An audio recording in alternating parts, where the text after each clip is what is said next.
Hi candidates and welcome to the YouTube channel of Government Crackers. This is Kavita. तो आज मैं आपके साथ शेयर करने जा रही हूँ मेरी एफकैट की जर्नी और किस तरीके से पैरेलली वर्क करने के साथ साथ मैंने अपनी एफकैट की जर्नी को क्लियर किया था and with the flying colours I would say 30 days की सीरियस प्रिपरेशंस एंड मैंने 220 प्लस मार्क्स स्कोर किया था अपने फर्स्ट अटैम्प्ट में। और उसके बाद मैंने 6 टाइम्स एफकैट दिया और 6 के 6 बार मेरे एफकैट एग्जामिनेशंस क्लियर हुए हैं। So here I am going to share very detailed strategy of 30 days. अगर आपने अभी तक अपनी प्रिपरेशन स्टार्ट नहीं की है, यू हैव 20 डेज 25 डेज, तब भी आप इस टाइम टेबल को फॉलो कर सकते हैं। एंड यूजुअली होता क्या है कि व्हेन वी स्टार्ट एक्सप्लोरिंग कि कैसे प्रिपरेशन करनी है, क्या पढ़ना चाहिए क्या नहीं पढ़ना चाहिए, we usually watch videos, watch shorts और उसमें टाइम निकल जाता है, पता ही नहीं चलता। Now here it's all a combined strategy, combined information. और ये एक वीडियो आपके सारे डाउट्स एंड क्वेरीज क्लियर करेगी कि कैसे जीरो के साथ, मतलब अभी आपने कोई प्रिपरेशन नहीं की, even if you don't know anything about AFCAT examination, तो भी पॉसिबल है कि आप इस एक महीने की serious preparation, please mind it's a serious preparation, it's not है जो कि आप आज स्ट्रैटेजी देख के जाएंगे उसके बाद कल से आप हार्ड वर्क नहीं करेंगे तो आपका एग्जामिनेशन क्लियर होगा। नहीं, अगर आप आज ये वीडियो देख रहे हैं, आपके पास 20 to 25 डेज भी हैं और आप अगर हार्ड वर्क पुट इन कर रहे हैं तो श्योरली आप इस एग्जामिनेशन को क्लियर कर सकते हैं इस वीडियो को देखने के बाद। तो starting with the AFCAT examination, सबसे पहले मेरे माइंड में क्लियर होना चाहिए कि एफकैट एग्जामिनेशन देने के बाद मैं इंडियन एयरफोर्स में अपनी सर्विसेज बनाऊंगी और AFCAT examination is a written examination. इसके बाद और भी स्टेप्स हैं, यानी ये क्लियर करने के बाद मुझे पेशेंस और मुझे अपना कंसिस्टेंट हार्डवर्क कंटिन्यू करना है, बिकॉज उसके बाद मेरा AFS भी आएगा, उसके बाद मेरे मेडिकल एग्जामिनेशन होंगे, मेडिकल के बाद मुझे ट्रेनिंग में भी टाइम डिवोट करना है और ट्रेनिंग के बाद ही मैं एक सक्सेसफुल इंडियन एयरफोर्स की ऑफिसर बनूंगी। ये पूरा 5 और 6 स्टेप का जो साइकिल है ये आपके दिमाग में होना चाहिए। It's a very long process like UPSC, तो इसमें 6 मंथ्स का टेन्योर लगेगा आपका। रिटन एग्जामिनेशन के बाद आप अपने SSB देंगे, आपके मेडिकल्स होंगे, आप अपना ट्रेनिंग करेंगे और उसके बाद ही आप इस यूनिफॉर्म को पहनेंगे। बिकॉज इवन ट्रेनिंग में भी बहुत सारे कैंडिडेट्स आउट होते हैं, इररिस्पेक्टिव आपने SSB क्लियर किया हो, इररिस्पेक्टिव आपके मेडिकल्स क्लियर हो, इररिस्पेक्टिव आपके रिटन एग्जामिनेशन क्लियर हो। लेकिन अगर आप ट्रेनिंग में आउट हो जाते हैं और ट्रेनिंग में गिव अप कर देते हैं तो भी आप इसमें आप सक्सेसफुल ऑफिसर नहीं बन सकते हैं। तो ये पूरा एक साइकिल सबसे पहले दिमाग में होना चाहिए कि okay it's a very long process. Okay, so first thing is this. Second thing is कि मेरा एग्जामिनेशन का भी मेरे पास टारगेट कितना है। जैसे मैंने बोला कि अगर आपके पास 20 डेज 25 डेज या 30 डेज है तो मुझे पता है कि अब मेरा एग्जामिनेशन नेक्स्ट 1 मंथ में है, राइट। अब उसके हिसाब से मुझे अपनी प्रिपरेशन करनी, तो I really have 30 days or 20 days or 25 days and every day I have to now minimum spend 3 hours और 4 hours जो कि मुझे सीरियस प्रिपरेशन करनी है। Please mind it, it's a serious preparation जहाँ पे आपका फोन आपके पास नहीं है, आप सर्च करने में टाइम नहीं स्पेंड कर रहे हैं, you have everything in place, आपके पास सारा मटेरियल है, आप सिर्फ और सिर्फ पढ़ाई करने जा रहे हैं और कोई डिस्ट्रैक्शंस नहीं होंगे उन 3 से 4 घंटों में जो आपको डेडिकेट करने ही पड़ेंगे। You are a morning person, please do it in the morning, you are a night person, please do it in the night, या बीच में how do you manage it, I mean even if you are a working professional, तो जब भी आप office से आपको time मिलता है how do you manage it, but 3 से 4 घंटे आपको मस्ट है देना जब आपके पास सिर्फ और सिर्फ लास्ट के 30 डेज होते हैं यहाँ पे। नेक्स्ट मुझे ये पता होना चाहिए कि मेरा जो एग्जामिनेशन है, बहुत सारे कैंडिडेट्स में देखते वो प्रिपेयर तो कर लेते हैं, उनको ये भी नहीं पता होता सब्जेक्ट के डिस्ट्रीब्यूशंस, मार्क्स के distributions, total number of questions कितने आते हैं, मार्किंग सिस्टम क्या होता है। तो मुझे पता है टोटल इसमें 100 क्वेश्चंस आएंगे and I will get only 2 hours और उसके एक क्वेश्चन के मुझे मिलेंगे 3 marks, which means total paper होता है 300 मार्क्स का और -1 की नेगेटिव मार्किंग है। अगर मैंने क्वेश्चन अटेम्प्ट नहीं किया तो उसमें मुझे 0 होगा, कोई नेगेटिव मार्किंग नहीं होगी। तो ये भी दिमाग में क्लियर होना चाहिए सो दैट मैं उस टारगेटेड वे में मेरा अप्रोच होगा पढ़ने का। And even when I will practice also, तो मैं उस हिसाब से प्रैक्टिस करूंगी कि मुझे कितने क्वेश्चन सही अटेम्प्ट करने हैं so that I clear this examination with 200 plus marks. 200 why I am saying this because 200 is always a safer score. ये आपको बैकअप करता है जब आप अपना AFSB भी क्लियर करते हैं तो रिटन एग्जामिनेशन के मार्क्स का थोड़ा बैकअप होता है, आपका मेरिट में काफी काम आता है।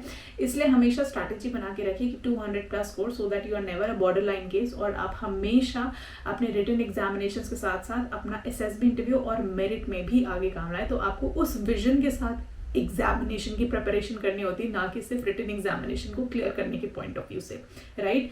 सो ये दो बातें हमारी बहुत अच्छे से क्लियर हो गए। इसके बाद जैसे मैंने बोला कि उसके बाद AFSB का प्रोसेस होगा, जिसमें मुझे 6 दिन के प्रोसेस से गुजरना होगा, depending upon whether I am going for a technical entry या फिर नॉन टेक्निकल ग्राउंड एंट्री के लिए मैं अप्लाई कर रही हूँ। तो उस हिसाब से मुझे SSB प्रिपरेशन भी करनी होगी, यानी the moment this examination is over मुझे साथ ही वर्कआउट करना होगा।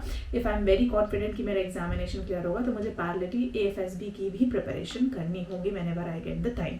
And also before starting of preparation मुझे पता होना चाहिए कि मेरा टारगेट ऑफ मार्क्स कितना है। जैसे यहाँ पे मैंने बोला 200+ मार्क्स, बट आपका एक आइडिया होना चाहिए आपको कि पिछले ईयर के एग्जामिनेशंस में कितने कट ऑफ मार्क्स के। जैसे यहाँ पे मैंने पूरी लिस्ट कंबाइन करके रखी हुई है फ्रॉम 2014 टू 2024, 10 सालों में आप पूरा ट्रेंड्स देख सकते हैं, क्योंकि 2 बार ये एग्जामिनेशंस होते हैं साल में, एक आपका स्टार्टिंग ऑफ द ईयर, एक आपका end of the year, mid year के आसपास होता है। तो दोनों एग्जामिनेशंस में क्या ट्रेंड रहा है, मैक्सिमम कट ऑफ मार्क्स कितने गए हैं, वो पता होना भी बहुत ज़रूरी है, सो दैट आपका जो प्रैक्टिस होगा जब आप क्वेश्चंस अटेम्प्ट करेंगे तो आप कम से कम 3 से 4 क्वेश्चंस एक्स्ट्रा लेके एवरेज चलेंगे, because you never know, depending upon the competition, depending upon the vacancy, cut off might get higher, तो +-10 का वेरिएशन आप हमेशा अपने मार्क्स में लेके चलेंगे, सिर्फ बॉर्डर लाइन केस नहीं बनेंगे। तो यहाँ पे आप मार्क्स देख सकते हैं कि 160 जो है वो हाईएस्ट कट ऑफ गई हुई है FCAT के लिए। तो that's why I am saying कि 200+ आपको स्ट्रैटेजी एंड अप्रोच लेके चलना चाहिए। इसके बाद सेक्शन वाइज डिवीजन बोलूँगी, ये जो पूरा 100 मार्क्स का 100 क्वेश्चंस का जो ये क्वेश्चन पेपर होता है, इसमें 4 सब्जेक्ट्स के डिविजन्स होते हैं। सबसे पहले आपका इंग्लिश आता है, उसके बाद आपका जनरल नॉलेज आता है, फिर आपका रीजनिंग आता है, फिर आपका न्यूमेरिकल एबिलिटी आता है। अब इंग्लिश में आपके 30 क्वेश्चंस आते हैं, जनरल अवेयरनेस के 25 क्वेश्चंस, रीजनिंग के 25 क्वेश्चंस एंड न्यूमेरिकल एबिलिटी के 20 क्वेश्चंस। नाउ डिपेंडिंग अपॉन आपके सब्जेक्ट की स्ट्रेंथ क्या है, आप उस सब्जेक्ट को फुल्ली अटेंड करेंगे। प्लीज माइंडेड, बहुत सारे कैंडिडेट्स ऐसे करते हैं कि मेरा जो सब्जेक्ट है I am very good at it, so I will start with the subject which I am weaker at. अब उससे होता क्या है कि जो मेरी स्ट्रेंथ्स होती हैं कभी कभी उन पे भी मैं काम करना भूल जाऊंगी, और उसके बाद जो मेरी स्ट्रेंथ्स होंगी उनको इग्नोर करके I will focus more on the weaker part, और ऐसा होगा बिकॉज वो मेरी वीकनेस है तो I cannot perform well there also. जो मेरी स्ट्रेंथ्स है वो भी कहीं ना कहीं हैम्पर होंगी। तो always go with your strengths. आपकी जो स्ट्रेंथ्स है उनको इतना आप श्योर हो जाइए कि मतलब you are very much sure by the time you answer the question, तो आपसे उसके आपके स्ट्रेंथ्स में एटलीस्ट एक भी नेगेटिव मार्किंग आप काउंट ना करें। For example reasoning and English was my strength, so मैंने मेक श्योर करा कि out of 25 questions 24 questions were something which was I was very sure of कि 24 मेरे रीजनिंग में करेक्ट होंगे ही होंगे। Similarly with English I was very sure कि 21 to 22 क्वेश्चंस मैं बहुत शॉर्ट होती थी कि मेरे इंग्लिश में 21 या 22 क्वेश्चंस शॉर्ट होंगे। So always go with your strengths rather than starting with your weakness। तो यहाँ पे जो भी आपकी स्ट्रेंथ्स हो आप वो अपने स्ट्रेंथ्स लेके चलिए। जनरल अवेयरनेस हमेशा इक्का दुक्का होता है, बट यू नो बहुत सारे लोग जनरल अवेयरनेस को भी प्रेफर करते हैं। तो like I said it is totally your choice, और आपका डिवीजन आपके सामने कि अब आपको कहाँ पे ज़्यादा फोकस करना। But English and reasoning these are the definitely 2 sections जो आपको हाफ से ज़्यादा यानी 50% के ऊपर का एग्रीगेट एंड एवरेज मार्क्स यहाँ पे आपको मिल जाएगा। तो इन दोनों को तो आप इग्नोर करके चले सकते हैं। These are very easy and go to sections, कैसे वो भी मैं आपको आगे बताऊंगी। इसके बाद अगर मैं सिलेबस की बात करूँ तो ये पूरा नोटिफिकेशन में ही है। अगर आप FCAT का नोटिफिकेशन देखेंगे तो उसमें क्लियरली जनरल नॉलेज और इंग्लिश और numerical ability and reasoning ability के क्वेश्चंस के वर्ड्स दिए हुए हैं। आप देखिए इन वर्ड्स को आपको बिल्कुल इग्नोर नहीं करना है। मतलब बाहर तो आपको इन्फॉर्मेशन मिल जाएगी, बट प्लीज़ जो ये टॉपिक्स हैं, ये जो टॉपिक्स के हर क्वेश्चन हर फॉर्मूला को आपको याद करना है, इनको तो कभी भी इग्नोर नहीं करना। So please go by the notification only. बहुत क्लियरली इसमें टॉपिक्स मेंशन होते हैं, खास करके numerical ability which is mathematics. तो बहुत सारे लोग बहुत सारा मैथ सॉल्व करते हैं, बहुत सारा मैथ सॉल्व करने की जरूरत नहीं है। लिमिटेड 7 to 8 टॉपिक्स होते हैं जिन पे आपको बिल्कुल शॉर्ट होना होता है। उनके फॉर्मूला अगर आपको याद होता है तो सिर्फ आपको प्रैक्टिस करके आपकी स्पीड इंक्रीज करनी होती है। सिमिलरली गोज विथ इंग्लिश, जहाँ पे बहुत लिमिटेड सेट ऑफ टॉपिक्स आते हैं और उन्हीं टॉपिक्स को आपको प्रिपेयर करना होता है। पूरी इंग्लिश में आपको परफेक्शन नहीं चाहिए होती है। राइट। तो अब हम बात करेंगे, और मैं ये क्यों बता रही हूँ, I have gone through 10 years के पेपर्स, और आप ये सारे पेपर्स देखो जो ये मॉडल पेपर्स है, फॉर एग्जांपल जो मैं आपके साथ एक लेके जा रही हूँ, इस तरीके से मैंने 10 ईयर्स के पेपर को एनालाइज किया है, उसके बाद I am sharing this strategy with you. तो आप देखो जैसे जैसे मैंने डिविजन बताया बिल्कुल उसी मैनर में किस तरीके से इंग्लिश के टॉपिक्स आए हुए हैं, या रीजनिंग के टॉपिक्स हैं, या जनरल नॉलेज के टॉपिक्स हैं, और उसके बाद आपको यहाँ पे स्पेशल एबिलिटी और नॉन वर्बल इन सब के टॉपिक वाइज आपको सिमिलरली उसी मैनर में, जिस तरीके से नोटिफिकेशन में दिया बिल्कुल उसी मैनर में ये क्वेश्चंस आपको इस पूरे पेपर में देखने को मिलेंगे, और इसी सिमिलर पैटर्न में, सिमिलर मैनर में आप इस बार भी क्वेश्चंस एक्सपेक्ट कर सकते हैं। So don't just run behind general knowledge because only general knowledge can not help you to clear your examination. उसके लिए आपको अपनी स्ट्रेंथ्स बनानी पड़ेंगी, एटलीस्ट 3 सब्जेक्ट्स। एक सब्जेक्ट आप निग्लेक्ट भी करते हैं, उसमें से आप लिमिटेड नंबर ऑफ क्वेश्चंस भी सॉल्व करते हैं, तो that does not matter, still you can score 200+ marks very easily. Now starting with the reasoning, जो आपका रीजनिंग का सेक्शन है उसमें जो क्वेश्चंस आते हैं उसमें आपके 2 से 3 टाइप के क्वेश्चंस आते हैं। एक होता है वर्बल रीजनिंग, होता है नॉन वर्बल रीजनिंग, उसके बाद special ability and military aptitude. इन सब के कॉम्बिनेशन से आपका रीजनिंग क्वेश्चन बनता है, जिसके 25 क्वेश्चन आपको फेस करने पड़ते हैं। Now basis on 10 year question papers जो मैंने रीड आउट करे थे, उसमें आपको आपकी स्पीड इंक्रीज करनी होती है। किन सेट्स में स्पेसिफिक ये टॉपिक्स हैं, coding decoding, blood relations, syllogism, statement conclusion, number alphabet series. तो यहाँ पे ये इनका मीनिंग क्या होता है ये मैंने ऑलरेडी स्टेटमेंट्स में डिस्क्राइब कर रखा है कि किस टाइप के आपके क्वेश्चंस पूछे जा सकते हैं, और साथ ही यहाँ पे मैंने क्वेश्चन पेपर भी इसीलिए लगाया हुआ है सो that you have a look कि किस तरीके के क्वेश्चंस आते हैं। उसी तरह नॉन वर्बल में देखो, डायग्रामेटिक में आपके ऑड वन आउट के क्वेश्चंस आते हैं, पैटर्न रिलेटेड क्वेश्चंस आते हैं, मिरर एंड वाटर इमेजेस के क्वेश्चंस आप फेस करेंगे, एम्बेडेड फिगर के क्वेश्चंस आप फेस करेंगे। So this section is something completely very easy, और आप मैं कहूँगी 25 में से 25 स्कोर कर सकते हैं। बट चलिए ठीक है, एक question we can neglect it, so 24 questions आप यहाँ पे इजीली स्कोर कर सकते हैं। दैट मीन्स 70+ मार्क्स तो आपके इस सेक्शन में बहुत इजीली आपके आ जाएंगे अगर आपने अच्छे से प्रैक्टिस किया, बिकॉज ये 4 से 5 topic verbal and non verbal के आपको प्रैक्टिस करने होंगे, and you will easily attend the 30 or 40% of question paper. Special ability की बात करूं तो विजुअलाइजेशन, रोटेशन और 3D रिलेटेड क्वेश्चंस आपको मिलेंगे, या पोजीशन बेस्ड क्वेश्चंस मिलेंगे सीरीज वाले जो कि यहाँ पे हैं। तो इन्हीं से रिलेटेड आपको सिर्फ प्रैक्टिस करनी है, और इसके अलावा कोई और प्रैक्टिस नहीं करनी है। ट्रस्ट मी, आप इसे एक हफ्ते सॉल्व करके देखिए, and next week you practice the questions, you will be very easily doing this. तो बहुत ईजी है ये सेक्शन। इसके अलावा लास्ट में आता है आपका मिलिट्री एप्टीट्यूड, जो कि लॉजिकल रीजनिंग में आता है, जहाँ पे मिलिट्री रिलेटेड क्वेश्चंस पूछे जाते हैं। For example trainings, commands, rank, या मिलिट्री रिलेटेड लॉजिकल क्वेश्चंस, कुछ करंट अफेयर्स में रहा तो वहाँ पे थोड़ा सा वेरिएशन या ट्वीक हो सकता है, बट वो रहेगा आपका मिलिट्री एप्टीट्यूड से रिलेटेड ही, तो वो नॉलेज भी होना बहुत ज़्यादा ज़रूरी। तो जितने भी डिफेंस करंट अफेयर्स हैं वो आप अप टू डेटेड रहिए, लास्ट 6 to 8 मंथ्स के जितने भी डिफेंस करंट अफेयर्स हैं वो आप गो थ्रू कर दीजिए। उसका भी मैं एक सीरीज एंड सेट लेके आऊँगी कि एग्जैक्टली कहाँ से क्वेश्चन आते हैं और कैसे आपको सॉल्व करना चाहिए। इंग्लिश की बात करूँ तो जैसे मैंने बोला, these are the set of 7 to 8 topics जहाँ से आपके इंग्लिश के क्वेश्चन आएंगे, और आप पूरे क्वेश्चन पेपर में मैंने आपको दिखाया होगा 2-3 तो आपके कॉम्प्रिहेंसिव पैसेज आ जाते हैं, जहाँ से पैसेज में से आपको आंसर्स दिखाना होता है, तो वो आंसर्स तो आप शॉर्ट गलत कर ही नहीं सकते। उसके बाद एरर डिटेक्शन आता है, सेंटेंस कंप्लीशन आता है, इडियम्स एंड फ्रेजेस आता है, जिसको आप इग्नोर कर सकते हैं। 1-2 क्वेश्चन आपके इडियम एंड फ्रेजेस से आ जाएंगे, बिकॉज वहाँ पे हमारी श्योरिटी नहीं होती है। Vocabulary related, fill in the blanks and synonyms and antonyms. So synonyms and antonyms and idiom and phrases 3 से 4 क्वेश्चंस, इनको अगर आप इग्नोर कर दें तो पूरा इंग्लिश का सेक्शन आप बहुत इजीली कवर कर सकते हैं। कैसे, उसके ग्लिम्स मैंने यहाँ पे दिखाया हुआ है। जैसे मैंने बोला कि पैसेज के नंबर ज़्यादा होते हैं, जम्बर्ड सेंटेंसेस के नंबर ज़्यादा होते हैं, इनको आप इजीली सॉल्व कर सकते हैं। फिल इन द ब्लैंक्स बहुत ज़्यादा होते हैं, तो ये सारे ऐसे शॉर्ट होते हैं जिनको आप क्रॉस चेक भी वेरीफाई करके अपने आंसर्स को वेरीफाई कर सकते हैं कि आपने क्वेश्चन गलत सॉल्व नहीं किया। उससे होगा बेनिफिट ये कि आपकी नेगेटिव मार्किंग कम होगी। तो हमें यहाँ पे कोशिश करनी है कि हम क्वेश्चंस तो सही करें, साथ ही जिन क्वेश्चंस को अटेम्प्ट कर रहे हैं वो हमारे नेगेटिव मार्क्स में लूज ना हो, बिकॉज बहुत सारे कैंडिडेट्स बहुत अच्छे से क्वेश्चन पेपर सॉल्व करके आते हैं, मगर जब नेगेटिव मार्किंग की बात आती है तो जो उनका नेगेटिव मार्क्स होते हैं ना, वो बैलेंस आउट कर देता है उनके पॉजिटिव मार्क्स को, और उसकी वजह से भी वो लोग कट ऑफ मिस कर जाते हैं। तो नेगेटिव पे नहीं जाना है, क्रॉस वेरीफाई करके देखना है कि हमने जो क्वेश्चंस अटेम्प्ट किए वो 100% शॉर्ट है। तो लॉजिकल जो रीजनिंग वाला सेक्शन है वहाँ पे हमारा श्योरिटी हो जाएगी 24 या 25 डिपेंडिंग अपॉन आप कितनी एक्यूरेसी डेवलप कर लेते हैं। और इंग्लिश के जो हमारे 30 सेट्स है, मैं कहूँगी मोर देन 25 प्लस हर कैंडिडेट, अगर मैं 4 या 5 क्वेश्चन इग्नोर कर दूँ एंटोनिम्स सिनोनिम्स और इडियम्स एंड फ्रेजेस के, तो 25 क्वेश्चंस हम इंग्लिश में इजीली सॉल्व कर सकते हैं। और यहाँ से आपके 50 प्लस क्वेश्चंस जो हैं वो आपने इजीली यहाँ पे सॉल्व कर लिए हैं पूरे अपने एफकैट एग्जामिनेशन के। अब बात आ जाते हैं जनरल नॉलेज की।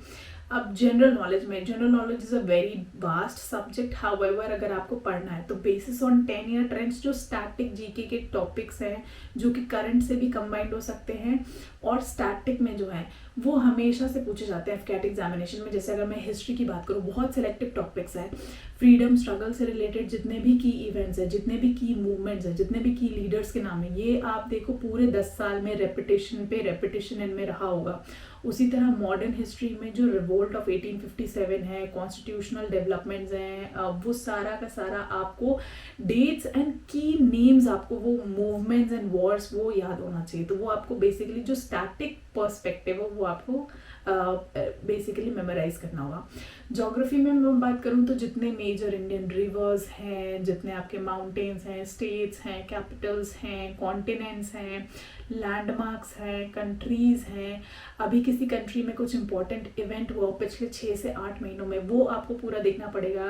कहीं पे बहुत कॉन्फ्रेंसेस हुए हों, इवेंट्स हुए हों, समिट्स हुए हों, तो वो आपको पूरा वहाँ पे मेमोराइज करना पड़ेगा। प्लस ज्योग्राफी में जीआई टैग से रिलेटेड क्वेश्चंस हमेशा आए हैं। उसके अलावा जो वेदर फिनोमेना रिलेटेड क्वेश्चंस हमेशा से आए हैं। सॉइल टाइप्स, ये कुछ कॉमन चीज़ें, crop types, crop patterns, India, world, ये बहुत स्टैटिक एंड रेपिटेटिव क्वेश्चंस हैं जो हमेशा से। Wild life sanctuaries, national parks, Ramsar sites, all these are very pet and favourite questions of AFCAT जो आपको हर बार देखने को मिलेंगे। और ये मैं basis on all 10 years of analysation में ये पूरा बता रही हूँ आपको कि दोनों शख्स में, यानी दोनों बार में, एफकैट में 10 साल में कितनी बार इन क्वेश्चंस का रेपिटेशन हुआ है।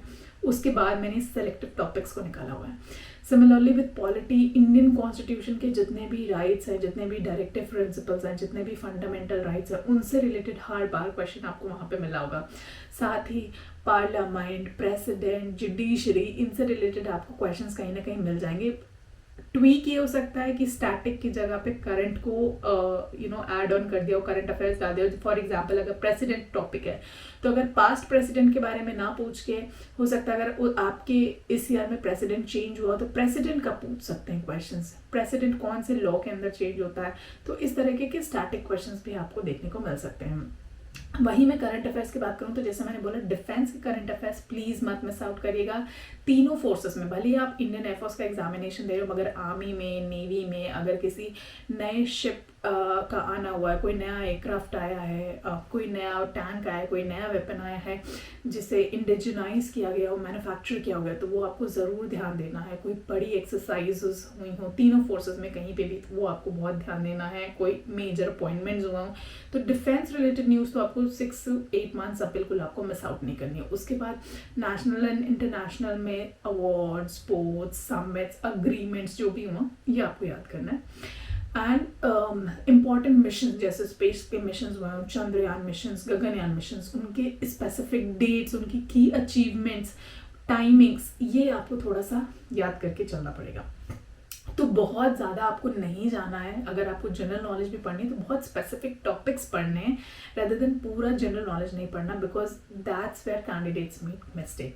एंड साइंस में जब आप साइंस पढ़ते हैं तो हमेशा आपको ऐसे टॉपिक्स पढ़ने हैं जहाँ पे नॉर्मल एप्लीकेबिलिटी होती है ह्यूमन लाइफ में। फॉर एग्जांपल जितने भी बेसिक प्रिंसिपल्स होते हैं, बेसिक लॉज होते हैं, जैसे Ohm's law, laws of motion, sound, जो ह्यूमन लाइफ में भी एप्लीकेबल होते हैं, उनका प्रिंसिपल लगता है, उनको उन लॉज को हमें पता होना चाहिए, उनके फॉर्मूलाज हमें पता होने चाहिए। उसी तरह बायोलॉजी में अगर मैं बात करूँ, साइंस में, तो human diseases, sources of vitamins, animal से रिलेटेड डिजीजेस, प्लांट से रिलेटेड डिजीजेस, इस टाइप के आपको स्टैटिक क्वेश्चंस देखने को मिलेंगे।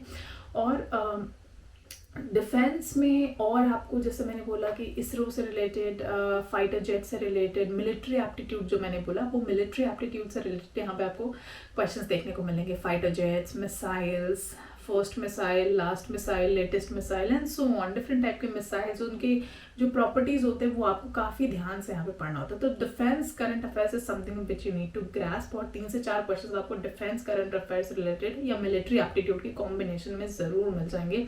तो ये बहुत सेलेक्टिव एंड स्पेसिफिक टॉपिक्स हैं जो लिटरली आपको 30 डेज के अंदर बहुत मैं बोलूँगी कम टाइम में, बिकॉज इट्स आपको सारी चीज़ें नहीं पढ़नी, आपको सिर्फ डेट्स मेमोराइज करनी है, आपको सिर्फ इंपॉर्टेंट नेम्स को मेमोराइज करना है, सारी चीज़ें इसमें नहीं पढ़नी है। इसके अलावा जो स्पेसिफिक जीके, जैसे मैंने बोला कि कुछ चीज़ें आपको बिल्कुल बाय हार्ट याद होनी चाहिए, जैसे रैंक्स, कमांड, सेंट्रल फोर्सेस कहाँ पे हैं, इंपॉर्टेंट ऑपरेशन जैसे कि ऑपरेशन विजय, ऑपरेशन मेघदूत, इस तरीके की जो डिफेंस रिलेटेड चीज़ें वो आपको याद करनी है। मिसाइल, सबमरीन्स, ये वाली चीज़ें भी आपको ध्यान रखे चलनी है। मिसलेनियस में क्या हो सकता है, जो हमारे सिविलियन अवार्ड्स होते हैं जैसे Bharat Ratna, gallantry awards, Padma awards, 26 जनवरी पे अवार्ड मिले, 15 अगस्त पे अवार्ड्स मिले रहते हैं बहुत सारे, तो वहाँ पे कोई मेजर हाईलाइट्स हुआ तो वो आपको कैप्चर करना होगा। जितने भी हमारे इंपॉर्टेंट नेशनल डेज होते हैं, इंटरनेशनल डेज होते हैं, कुछ नए डेज ऐड ऑन हुए, कोई स्पेसिफिक चीज़ हुई है तो वो आपको ज़रूर याद करना है। एंड आर्ट एंड कल्चर में जितने भी आपके फेस्टिवल्स हैं, स्टेट के फेस्टिवल्स हैं, इंटरनेशनल फेस्टिवल्स हैं, उनके फेमस डांसेस और फेमस मॉन्यूमेंट्स, ये स्टैटिक क्वेश्चंस ही आपको थ्रू आउट एफकैट में रेपिटेटिव फॉर्म में कहीं ना कहीं मिले होंगे। तो अगर मैं की फोकस की बात करूँ कि आपको 30 डेज में फोकस कहाँ करना है, सबसे पहले इसमें भी करंट अफेयर्स में आप प्रायोरिटी देंगे डिफेंस के करंट अफेयर्स को, जो डिफेंस रिलेटेड आप सारी चीज़ें पढ़ेंगे। उसके बाद आप करंट अफेयर्स पढ़ेंगे स्टैटिक वाली कुछ चीज़ें, जैसे मैंने बोला जो हमें शॉर्ट पता है, जैसे awards, honours, reverse, GI tags, famous monuments, ये सारे स्टैटिक आप कवर करेंगे। और उसके बाद आप करंट अफेयर्स देख सकते हैं लास्ट 6 से 8 मंथ के, वो भी 1 लाइनर करंट अफेयर्स विद सब, सो दैट आपको पता होना चाहिए कि हाँ ऐसा कोई इंसिडेंट हुआ, अगर उससे रिलेटेड क्वेश्चन है तो आपको पता चल जाए यहाँ पे, बिकॉज इतना डिस्क्रिप्टिव फॉर्म में एफकैट में नहीं आता है ये क्वेश्चन। अब लास्ट में बात करती हूँ स्ट्रैटेजी की, कि एग्जामिनेशन जब हमें अटेंड करना होता है तो किस तरीके से हमें अपना टाइम मैनेजमेंट करना होता है। इन्हें सबसे इंपॉर्टेंट पार्ट पे मैं आ गई हूँ, जहाँ पे जब आप प्रैक्टिस करते हैं लास्ट 30 डेज में जो 3 से 4 आवर्स आप डिवोट करते हैं, तो जब आप प्रैक्टिस करेंगे तो 30 क्वेश्चंस, वहाँ पे आपको टाइम मैनेज करना है कि 25 मिनट्स के अंदर आप 30 क्वेश्चंस इंग्लिश के सॉल्व करेंगे। तो आपको उसी फॉर्मेट में, उसी फॉर्म में आपको पेपर्स को सॉल्व करना है और टाइम मैनेज करना है। सिमिलरली जनरल अवेयरनेस में आपको 15 मिनट से ज़्यादा स्पेंड नहीं करना है। रीजनिंग में आपको मैक्सिमम टाइम देना है, बिकॉज वहाँ पे थोड़ा टाइम टेकिंग होता है। फिगर्स में, लॉजिकल रीजनिंग में, वहाँ पे आप 30 से 35 मिनट्स डिवोट कर सकते हैं। और न्यूमेरिकल एबिलिटी में आपको, because formula based direct questions होते हैं, सो 25 मिनट्स के अंदर आपको ये सॉल्व करना होता है, so that 15 to 20 minutes you have in the backup also, ताकि आप फाइनली अपने क्वेश्चंस को पूरा रिविजिट कर सकें एंड जो आपकी OMR शीट है उसको भी आप अकॉर्डिंगली फिलअप कर सकें 20 मिनट्स में।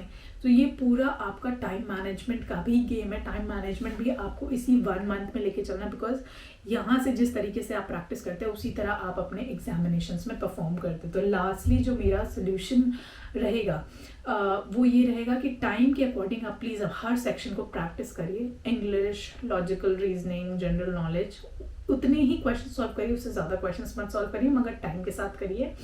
ज़्यादा से ज़्यादा उन क्वेश्चंस को अटेम्प्ट करिए जिनमें आप श्योरली कॉन्फिडेंट है, आपको पता है कि आप क्रॉस वेरीफाई करके आप श्योर हो सकते हैं 110%, 100% भी नहीं, 110% आप श्योर है कि आपके आंसर्स बिल्कुल करेक्ट होंगे।